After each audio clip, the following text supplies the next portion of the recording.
Hello and welcome guys, welcome back once again to this next video, new video. बहुत बहुत स्वागत है आप सभी का। Happy new year. सबसे पहले आप सभी को नव वर्ष की बहुत बहुत शुभकामनाएं। आप पूर्ण रूप से स्वस्थ रहें, आपके परिवार के सदस्य सभी स्वस्थ रहे, राधा रानी का आशीर्वाद सब पर बना रहे, ये मेरी मनोकामना है। बच्चों, फाइनेंशियल स्टेटमेंट के 2 वीडियो विदाउट एडजस्टमेंट वाले चैप्टर के ऑलरेडी अपलोडेड हो चुके हैं। थर्ड वीडियो आपके सामने मैं प्रेजेंट करने जा रहा हूँ। ट्रेडिंग अकाउंट के items, direct expenses, indirect expenses के बारे में जानकारी प्राप्त कर चुके थे हम। ट्रेडिंग अकाउंट्स को भी हम अच्छे से सीख चुके थे। डायरेक्ट एक्सपेंसेस को कैसे ट्रेडिंग अकाउंट के अंदर राइट ऑफ किया जाता है, कैसे closing stock, opening stock trading account के अंदर राइट ऑफ किए जाते हैं। ग्रोस प्रॉफिट और ग्रोस लॉस फाइंड आउट किया जाता है। Gross profit and gross loss को प्रॉफिट एंड लॉस अकाउंट में किस तरह से ट्रांसफर किया जाता है, उसकी ट्रांसफर की एंट्री क्या होती है, और everything, each and everything we have discussed. अब बच्चों मैं आपके सामने प्रेजेंट हुआ हूँ थर्ड वीडियो इसी चैप्टर के रिगार्ड्स में लेकर। यहाँ पर कुछ पीपीटी नोट्स हैं। ट्रेडिंग अकाउंट के रेस्पेक्ट में मैंने क्वेश्चन आपके सामने कुछ रखना था, क्योंकि ट्रेडिंग अकाउंट हम ऑलरेडी सीख चुके हैं। If you have not watch that videos, then please do watch first and back to this third video on the financial statement। बच्चों यहाँ पर देखिए स्क्रीन पर ट्रेडिंग अकाउंट प्रिपेयर करना है आपको। बेसिक इन्फॉर्मेशन दी गई, बहुत आसान। ओपनिंग स्टॉक दिया है, परचेज दिया है, सेल्स दिया है, वेजेस दिया है, सबसे सिंपल। तो यदि मैं ट्रेडिंग अकाउंट बनाता हूँ तो ओपनिंग स्टॉक डेबिट साइड में, then purchase, then wages and sales, इसमें क्लोजिंग स्टॉक नहीं है। तो बच्चों क्रेडिट आइटम है 4,05,000। डेबिट का हम टोटल करेंगे of these expenses, then obviously वो 1,46,250 से कम होगा। बैलेंसिंग फिगर से यहां पर आ जाएगा आपका gross profit, that is credit balance over the debit balance 1,46,250। As we all know, already discussed हम कर चुके हैं। अब आपके लिए मैं एक क्वेश्चन रखता हूं कि आपको ट्रेडिंग अकाउंट बनाना है फॉलोइंग इंफॉर्मेशन से। ठीक है, अभी पेन पेंसिल आप ओपन कीजिए और ट्रेडिंग अकाउंट बनाइए। ओपनिंग स्टॉक आएगा सर ट्रेडिंग के डेबिट में। बताते चलिए मुझे किस हिसाब से आप इसे प्रिपेयर करने चाह रहे हैं। ठीक है, देन परचेज आएगा डेबिट के अंदर, सेल्स आएगा ट्रेडिंग अकाउंट के क्रेडिट के अंदर, फैक्ट्री रेंट ट्रेडिंग के डेबिट में, परचेज रिटर्न परचेज में से लेस किया जाएगा, इसे इनर कॉलम में याद है बच्चों। सेल्स रिटर्न सेल्स में से लेस किया जाएगा। वेजेस ट्रेडिंग के डेबिट में आएगा सर। कैरेज ऑन परचेज भी डेबिट में आएगा। मैन्युफैक्चरिंग एक्सपेंस भी ट्रेडिंग के डेबिट में आएगा। Custom duty as we all know direct expense है, ट्रेडिंग के डेबिट में आएगा। गैस फ्यूल पावर डेबिट में आएगा। डॉक चार्जेस डेबिट में आएगा। अब ये आपको ट्रेडिंग अकाउंट बनाना है सर। ये याद रखिएगा, परचेज में से लेस परचेज रिटर्न को, सेल्स में से लेस सेल्स रिटर्न को करना है। नेट परचेज और नेट सेल्स या आउटर कॉलम में आपको लिखने हैं। ग्रोस प्रॉफिट और gross loss you have to find out.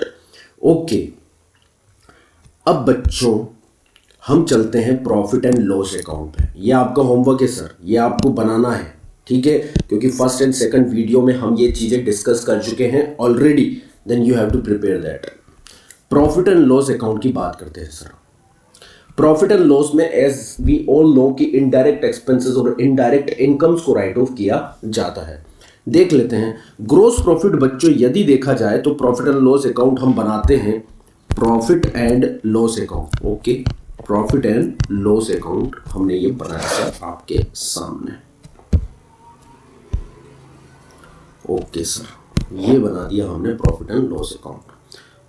ये डेबिट साइड है, ये क्रेडिट साइड है। ठीक है बच्चों, तो बच्चों ग्रोस प्रॉफिट ट्रांसफर होगा यहां पर बाय ट्रेडिंग,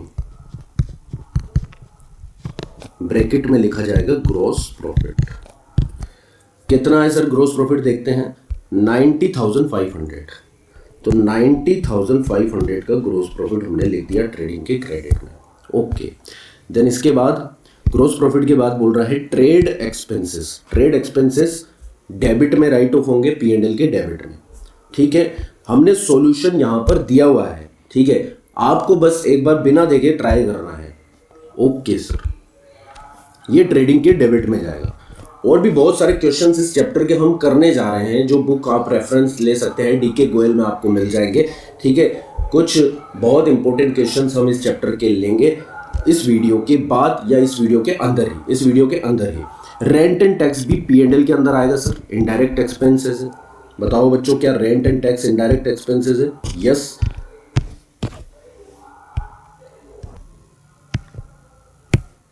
तो रेंट एंड टैक्स भी यहां पर आने वाला है sir profit and loss account के डेबिट में। Carriage outward as we all know indirect expenses है, पी एंड एल अकाउंट के अंदर आएगा। सैलरी भी इनडायरेक्ट एक्सपेंस है, पी एंड एल अकाउंट के अंदर आएगा। Postage and telegram indirect expense, P and L में आएगा। रेंट, यदि फैक्ट्री रेंट बोलता बच्चों तो ट्रेडिंग में आता, normally rent P and L के अंदर आएगा। लीगल चार्जेस भी पी एंड एल के अंदर ही आएंगे सर। डिस्काउंट अलाउड भी पी एंड एल के अंदर डेबिट होगा। Obviously discount allowed cash discount है, या फिर इसको डिस्काउंट ऑन सेल्स भी कह सकते हैं। हमने गुड्स बेचा तो हमें पैसा मिलेगा, और पैसा लेते समय हम डिस्काउंट अलाउड करेंगे। लाइटिंग भी जब तक फैक्ट्री लाइटिंग नहीं बोलेगा इनडायरेक्ट माना जाएगा, पी एंड एल में राइट ऑफ किया जाएगा। इंटरेस्ट ऑन इन्वेस्टमेंट, ये interest on investment P and L में क्रेडिट होगा क्योंकि इनडायरेक्ट इनकम है, it is called indirect income. तो इनडायरेक्ट इनकम के सभी बैलेंस जो क्रेडिट होते हैं उन्हें राइट ऑफ करने के लिए डेबिट किया जाता है। मतलब एंट्री क्या होती है सर, इनडायरेक्ट इनकम जितनी भी हैं वो हो जाती हैं debit, as we all know, हमने कल देखा था। और बच्चों हमारा पी एंड एल अकाउंट हो जाता है क्रेडिट। एंट्री इस तरह की होती है, चूंकि पी एंड एल क्रेडिट होता है इसीलिए पी एंड एल के क्रेडिट में इनडायरेक्ट इनकम्स आती हैं। कमीशन रिसीव्ड भी इनडायरेक्ट इनकम है, क्रेडिट किया जाएगा पी एंड एल के अंदर। Bad debts P and L के अंदर डेबिट किया जाएगा, इनडायरेक्ट एक्सपेंस है। डिस्काउंट क्रेडिट, ये डिस्काउंट रिसीव्ड है, क्रेडिट बैलेंस है, पी एंड एल में क्रेडिट में आएगा sir. Interest on loan P and L के अंदर डेबिट में आएगा, हमने लोन लिया है, इंटरेस्ट उस पर पेमेंट किया है। स्टेबल एक्सपेंसेस भी पी एंड एल के अंदर डेबिट आएंगे। तो ये इस तरह से आगे audit fees P and L के अंदर डेबिट होगी, इनडायरेक्ट एक्सपेंस है। डेप्रिसिएशन पी एंड एल के अंदर डेबिट होगा। डोनेशन पी एंड एल के अंदर डेबिट होगा। जनरल एक्सपेंसेस भी डेबिट होंगे। Selling expense as we all know debit होंगे। Export duty, import duty trading में आता है, but export duty P and L में आता है बच्चों। कहां पर आता है, पी एंड एल अकाउंट के अंदर। मिसलेनियस रिसिप्ट्स, ये पी एंड एल के अंदर क्रेडिट होगी, इनडायरेक्ट इनकम है बच्चों। Unproductive wages P and L के अंदर डेबिट होगा। बच्चों एक बात ध्यान रखिएगा, क्वेश्चन यदि लिखता है प्रोडक्टिव वेजेस, इस पर ध्यान दीजिएगा। प्रोडक्टिव वेजेस बच्चों ट्रेडिंग के अंदर आती है क्योंकि प्रोडक्शन से रिलेटेड है, और ट्रेडिंग के अंदर ही, अकाउंट के अंदर ही वो राइट ऑफ की जाएंगी, एज यू ऑल नो। यदि क्वेश्चन बोलता है अनप्रोडक्टिव वेजेस, तो बच्चों अनप्रोडक्टिव वेजेस इनडायरेक्ट एक्सपेंसेस है। अनप्रोडक्टिव वेजेस को इनडायरेक्ट एक्सपेंस माना जाएगा।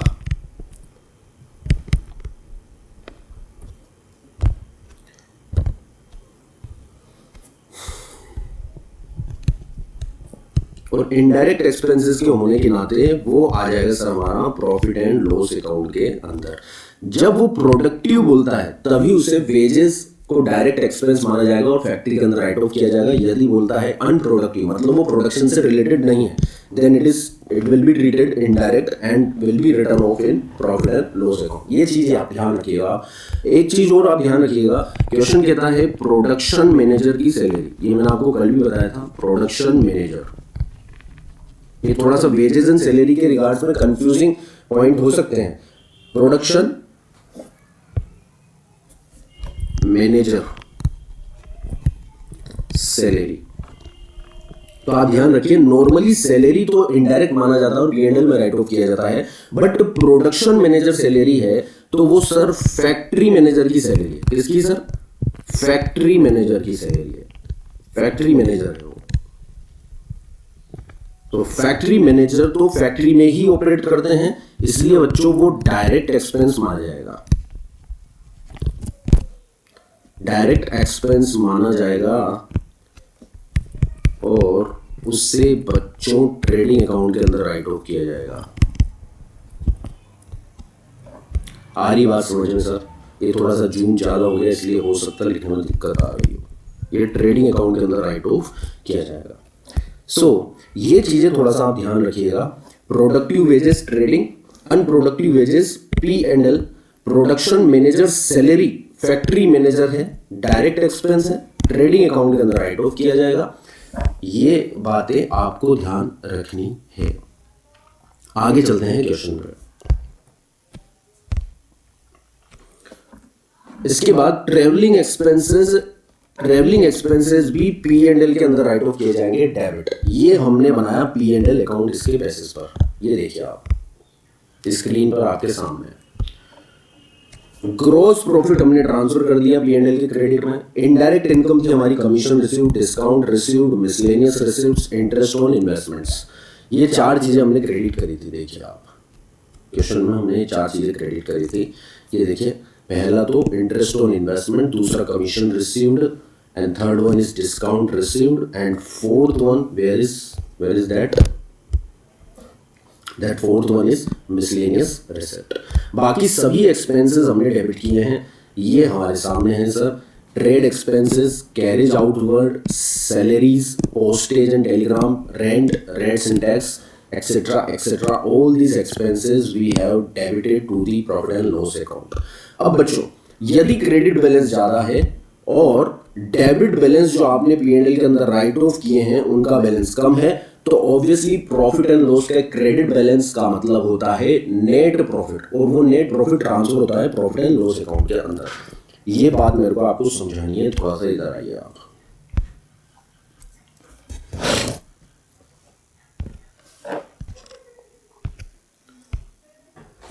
यदि हम प्रॉफिट एंड लॉस अकाउंट के क्रेडिट बैलेंस की बात करें,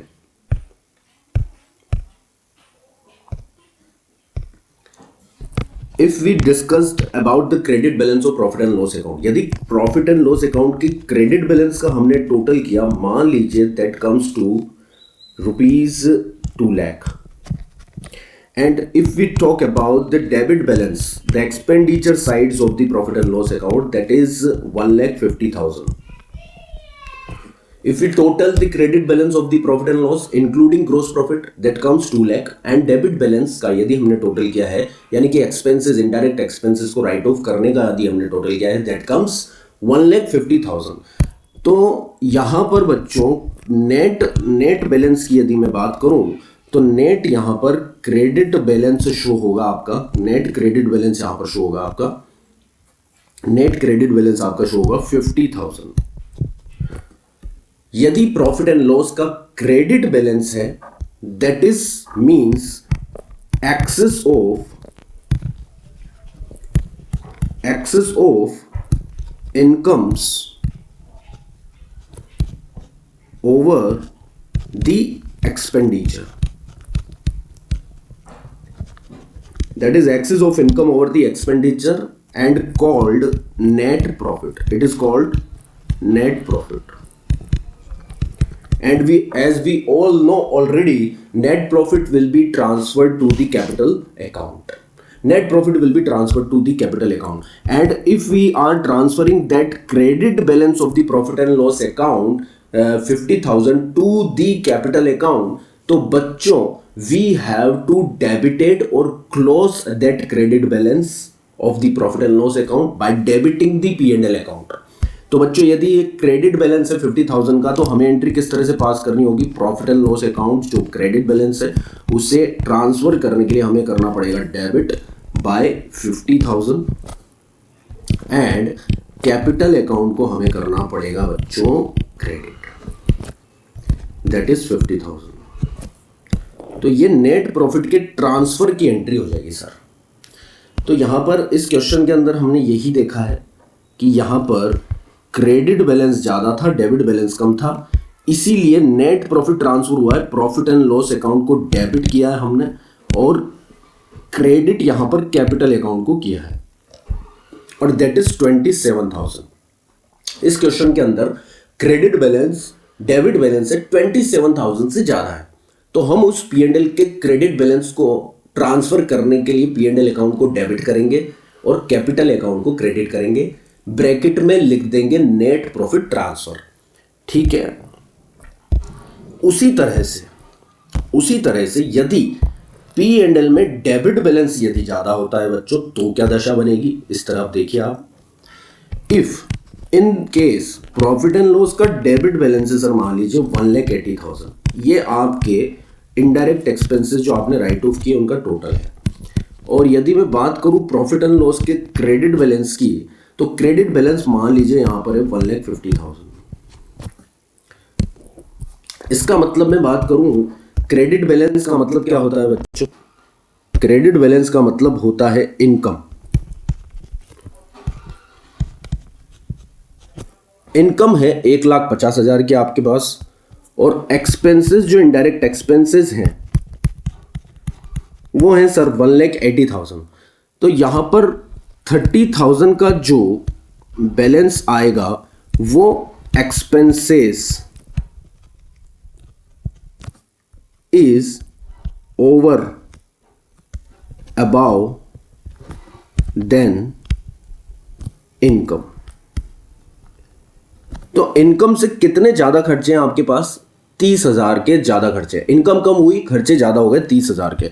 that is called net debit balance of profit and loss account. मतलब P&L आपका डेबिट बैलेंस शो कर रहा है 30,000 रुपीज से। P&L हमारा डेबिट बैलेंस शो कर रहा है 30,000 रुपीज से। So what we have to do, ये debit balance is called, it is called net loss. ये सर कहलाएगा आपका net loss. And this net loss also to be transferred, ये लॉस को भी आपको ट्रांसफर करना पड़ेगा to capital account. This loss will also to be transferred to capital account. जब ये डेबिट बैलेंस का लॉस हम ट्रांसफर करेंगे तो सर हमें P&L को क्या करना पड़ेगा? P&L को हमें क्रेडिट करना पड़ेगा 30,000 रुपीज से। बिल्कुल सर। और कैपिटल अकाउंट के अंदर लॉस ट्रांसफर किया जाएगा बच्चों, तो कैपिटल अकाउंट हो जाएगा आपका debit with ₹30,000। Are you getting my point? तो नेट लॉस ट्रांसफर की एंट्री इस तरह से होगी। कैपिटल कम हो जाएगी, कैपिटल क्या हो जाएगी? डिक्रीज, क्योंकि प्रॉफिट्स पर अधिकार ओनर का होता है और प्रॉफिट्स ओनर को ट्रांसफर किए जाते हैं। लॉस पर भी अधिकार ओनर का ही है, loss have to be bear by the owner. तो लॉस ट्रांसफर करने से कैपिटल रिड्यूस हो जाएगी। कैपिटल डिक्रीज होती है तब होती है बच्चों डेबिट। क्या बात समझ में आती है आपको यहां पर? अब बच्चों एक कॉन्सेप्ट मुझे समझाना है आपको नेट परचेज का, नेट एडजस्टेड परचेज का। अब ये नेट एडजस्टेड परचेज क्या होता है, ध्यान से समझिए। नेट एडजस्टेड परचेज, यदि क्वेश्चन आपको बोलता है नेट एडजस्टेड परचेज या आपको टर्म्स दी हुई है नेट एडजस्टेड परचेज, तो what does it mean? Net adjusted purchase का मतलब है जहां पर स्टॉक्स को परचेज से ही एडजस्ट किया जा चुका है, स्टॉक का एडजस्टमेंट परचेज से किया जा चुका है, उसे बोलते हैं net adjusted purchase. That is means opening stock plus net purchase minus closing stock. Net purchase का मतलब ये होता है। तो यदि क्वेश्चन के अंदर नेट परचेज दी हुए तो आपको ओपनिंग स्टॉक और क्लोजिंग स्टॉक को अलग से एडजस्ट नहीं करना है, यानी कि opening stock net purchase minus closing stock को ही एडजस्टेड परचेज मानकर चलना है। ये बात ध्यान रखिएगा। यहां पर नेट का मतलब as we all know gross purchase minus purchase return. यहां पर नेट का मतलब है परचेज माइनस परचेज रिटर्न। ये ध्यान रखिएगा, परचेज माइनस परचेज रिटर्न होता है नेट परचेज। अब एक क्वेश्चन देखते हैं सर हम। ये देखिए क्वेश्चंस, यहां पर ये क्वेश्चन है कुछ, इस क्वेश्चन पर ध्यान दीजिए। फ्रॉम द फॉलोइंग इंफॉर्मेशन आपको कैलकुलेट करना है, प्रिपेयर करना है trading account for the year ended 31 मार्च 2020। यहां पर दिया हुआ है एडजस्टेड परचेज। तो जब आप ट्रेडिंग अकाउंट बनाएं तो उसके अंदर ओपनिंग स्टॉक और क्लोजिंग स्टॉक मत लीजिएगा, एडजस्टेड परचेज ही लीजिएगा। ओपनिंग और क्लोजिंग स्टॉक लेने की जरूरत आपको नहीं है। सेल्स दिया हुआ है, रिटर्न इनवर्ड। अब बच्चों रिटर्न इनवर्ड क्या होता है? बच्चे कंफ्यूज होते हैं रिटर्न इनवर्ड रिटर्न आउटवर्ड के रिगार्ड्स में। रिटर्न इनवर्ड का मतलब हिंदी करो इसका, लौट कर आया। तो जो बेचा था रिटर्न इनवर्ड, इनवर्ड मतलब वापस लौट कर आया, तो जो बेचा था हमने वही तो लौट कर आया। It is called sales return. ये क्या है बच्चों? आपका सेल्स रिटर्न है। Freight and packing, freight and packing, अब ये डायरेक्ट एक्सपेंसेस है। पैकिंग एक्सपेंस ऑन सेल, ये इनडायरेक्ट एक्सपेंसेस, इसे ट्रेडिंग में नहीं लेंगे। Freight on packing, freight and packing direct माना जाएगा। अब यहां पर packing expense on sale indirect माना जाएगा। डेप्रिसिएशन भी इनडायरेक्ट है, इसे भी सर हम नहीं लेंगे, ठीक है। फैक्ट्री एक्सपेंस डायरेक्ट है, लेंगे। क्लोजिंग स्टॉक हम नहीं लेने वाले क्योंकि हम उसे एडजस्टेड परचेज में ले लेंगे। तो देखते हैं, इसको चेक करते हैं। क्वेश्चन हम ट्रेडिंग अकाउंट बनाते हैं सर, ठीक है। यहां पर हम ट्रेडिंग अकाउंट बना लेते हैं, okay. We are preparing for the trading account for the year ended 31st March 2020, okay. ये ठीक है।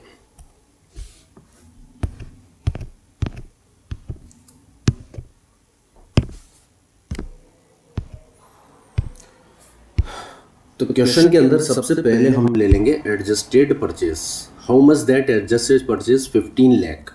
तो ये ले लिया हमने adjusted purchase, to adjusted purchase,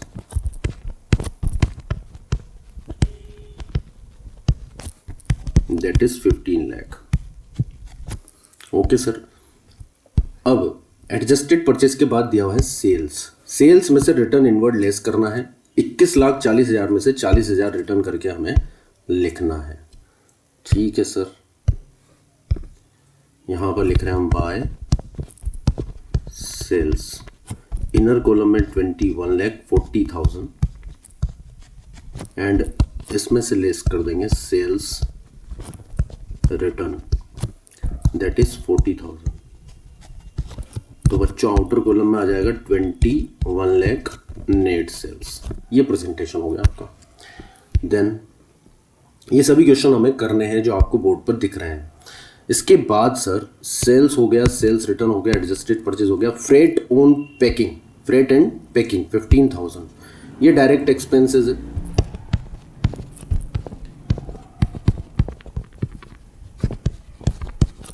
freight and packing 15,000, ठीक है। देन इसके बाद फ्रेट एंड पैकिंग के बाद freight packing expenses on sales नहीं लेना है, डेप्रिसिएशन नहीं लेना है। फैक्ट्री एक्सपेंस 60,000 ले लेते हैं sir, okay. Factory expenses, how much that? That is 60,000, 60,000, ठीक है। ये आपका ट्रेडिंग अकाउंट बन गया सर। अब हमें क्लोजिंग स्टॉक इसलिए नहीं लेना है क्योंकि एडजस्टेड परचेज हम ले चुके हैं। ओपनिंग स्टॉक भी इस क्वेश्चन के अंदर होता तो भी हम नहीं लेते। परचेज भी दिया होता, नेट परचेज भी दिया होता, या परचेज लेस रिटर्न भी दिया होता, वो भी नहीं लेते क्योंकि सभी कुछ एडजस्टेड परचेज के अंदर आ चुका है। ये आप ध्यान रखिएगा। आपको ओपनिंग स्टॉक भी नहीं लेना है, क्वेश्चन के अंदर नेट परचेज भी दिया है, क्लोजिंग स्टॉक भी दिया है, कुछ नहीं लेना है। यदि एडजस्टेड परचेज दिया हुआ है तो आपको एडजस्टेड परचेज ही लेना है। बात समझ में आती है सर? इस तरह से ट्रेडिंग अकाउंट प्रिपेयर कर लिया जाएगा। यदि मैं इसमें नेट की बात करूं तो क्रेडिट बैलेंस है 21 लाख और डेबिट बैलेंस हमारे पास ये आ गया 15 लाख एंड 15 लाख में 15,000 एंड यहाँ पर हम टोटल कर लेंगे 15,000 के साथ 60,000, 75,000 और जोड़ दीजिए तो 15,75,000 हो गए। एक तो 21 लाख में से आपको लेस करना है 15,75,000 बराबर। तो 15,75,000 हम यहाँ पर लेस करने जा रहे हैं तो 5,25,000 का हमारा आ जाएगा नेट क्रेडिट बैलेंस। क्रेडिट था सर 21 लाख, डेबिट था 15,75,000, तो सर नेट क्रेडिट बैलेंस कितना बचा? 5,25,000। ये ट्रेडिंग का क्रेडिट बैलेंस है। इसे कहाँ ट्रांसफर करते हैं सर? इसे ट्रांसफर करते हैं हम प्रॉफिट एंड लॉस अकाउंट। कहाँ पर ट्रांसफर करते हैं बच्चों इसको? हम प्रॉफिट एंड लॉस अकाउंट के अंदर। जब इसे ट्रांसफर करेंगे तो सर हमें डेबिट करना पड़ेगा। डेबिट कैसे करेंगे सर? हम ट्रेडिंग अकाउंट को डेबिट कर देंगे हम, ठीक है, और प्रॉफिट एंड लॉस अकाउंट को क्रेडिट कर देंगे हम। तो एंट्री क्या होगी? Trading account debited to profit and loss account. तो ट्रेडिंग के डेबिट साइड में हमें लिखना पड़ेगा to profit and loss account 5,25,000 और ब्रैकेट में लिखिए यहां पर gross profit. It is what? Gross profit. और अब ये सब टोटल जब किया जाएगा तो टोटल आ जाएगा वापस 21 lakh. Are you getting my point? ये ट्रेडिंग अकाउंट बन जाएगा सर। क्या बात समझ में आती है? यहां पर कमेंट कर बताइए सर, क्या यहां पर बात समझ में आती है सर? अब ये नेक्स्ट क्वेश्चन आपको करना है। देखिए क्या कहता है ये, देखिए लास्ट क्वेश्चन का ग्रोस प्रॉफिट सही आ गया हमारा 5,25,000। नेक्स्ट क्वेश्चन क्या कहता है? एक मिनट मेरे प्यारे बच्चों, ये रहा आपके सामने 2B। ये डीके गोयल का ही क्वेश्चन है, question number 2B। Calculate the gross profit from the following information. ठीक है सर, क्लोजिंग स्टॉक दिया हुआ है, वेजेस दी हुई है, सैलरी दी हुई है, सेल्स एंड एडजस्टेड परचेस। तो बच्चों मुझे बताओ, यदि आपको ग्रोस प्रॉफिट निकालना है तो ट्रेडिंग अकाउंट आप बनाओगे। एडजस्टेड परचेस दिया है तो क्लोजिंग स्टॉक लेने की जरूरत नहीं है, क्लोजिंग स्टॉक नहीं लेंगे सर। वेजेस लेंगे, डायरेक्ट एक्सपेंसेस है, सैलरी नहीं लेंगे, इनडायरेक्ट एक्सपेंसेस है, सेल्स लेंगे। तो यदि मैं यहीं पर बना दूं इस ट्रेडिंग अकाउंट को छोटू सा, ठीक है, तो सर कैलकुलेशन क्या होगी देखते हैं। क्या कैलकुलेशन होगी सर? यदि मैं ट्रेडिंग अकाउंट बनाता हूं सर, तो सर मुझे क्या क्या लेना है इसमें बताइए। एडजस्टेड परचेज ले लेंगे सर हम, यहां पर ये ले लिया मैंने adjusted purchase. How much is adjusted purchase? 5,50,000 बराबर। 5,50,000 का मैंने एडजस्टेड परचेज ले लिया है, ठीक है। फिर मुझे लेना है वेजेस। Wages is comes 40,000। ये 40,000 का मैंने वेजेस ले लिया सर। वेजेस भी ले लिया, एडजस्टेड परचेज भी ले लिया है, ठीक है। वेजेस ले लिया है, एडजस्टेड परचेज ले लिया है, क्लोजिंग स्टॉक मुझे नहीं लेना है, सैलरी मुझे नहीं लेना है, मुझे लेना है सेल्स। तो हाउ मच इज सेल्स? 6,88,000। तो बच्चों इस ट्रेडिंग अकाउंट को जब मैं नेट करूंगा तो क्रेडिट बैलेंस यहां पर आ गया है 6,88,000, ठीक है। और डेबिट का टोटल है 5,50,000 प्लस 40,000। तो 5,50,000 प्लस 40, 5,90,000 में इसमें से लेस कर दूंगा। जब मैं 5,90,000 यहां पर लेस करूंगा बच्चों, तो 98,000 का यहाँ पर नेट क्रेडिट बैलेंस बचेगा। क्योंकि ये क्रेडिट बैलेंस है, ये डेबिट बैलेंस है और ये नेट क्रेडिट बैलेंस है। ये नेट क्रेडिट बैलेंस में ट्रांसफर कर दूंगा P&L के अंदर। ये कहाँ ट्रांसफर कर दूंगा मैं? प्रॉफिट एंड लॉस अकाउंट के अंदर, क्योंकि ये ग्रोस प्रॉफिट है। तो बच्चों यहाँ आ जाएगा profit and loss account, bracket में यदि मैं लिख दूंगा यहाँ पर ग्रोस प्रॉफिट 98,000, यहाँ टोटल आ जाएगा 6,88,000। क्या बात समझ में आती है सर? ये आ गया आपका gross profit 98,000। Next question, calculate the COGS। अब COGS मुझे आपको समझाना है, इधर ध्यान दीजिए। COGS का मतलब है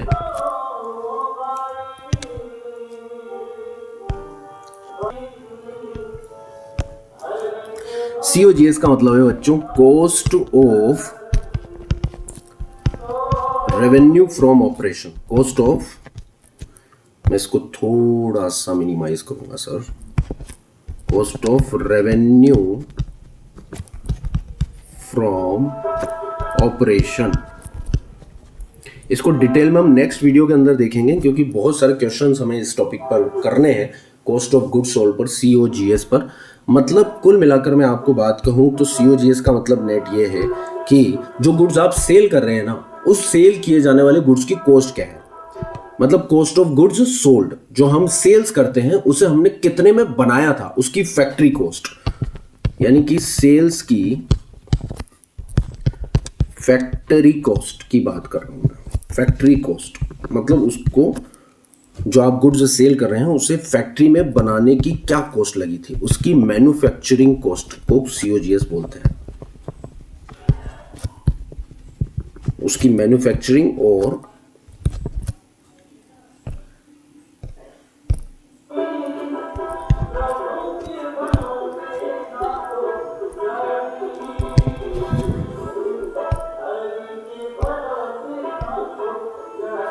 मैन्युफैक्चरिंग और प्रोडक्शन कॉस्ट, जो आपने गुड्स बनाया उसकी मैन्युफैक्चरिंग और प्रोडक्शन कॉस्ट को ही बच्चों COGS बोलते हैं। इस पर डिटेल डिस्कशन हम नेक्स्ट वीडियो के अंदर करेंगे। ये हम रखते हैं नेक्स्ट वीडियो की कंटिन्यूशन के लिए, नहीं तो ये वीडियो ज़्यादा बड़ा हो जाएगा। अपने दोस्तों के साथ शेयर कर दीजिएगा। ये सभी concept learning chapter by chapter हम इस सीरीज के अंदर कर रहे हैं। If you do not have subscribe then please do subscribe, जल्दी से कर लीजिए, लाइक कर दीजिए, शेयर्स कर दीजिए। कमेंट्स जो आपको पूछना है इस वीडियो के रिगार्ड्स में कोई डाउट हो तो जरूर पूछ लेगा। मिलते हैं नेक्स्ट वीडियो में, तब तक के लिए see you, take care, bye bye.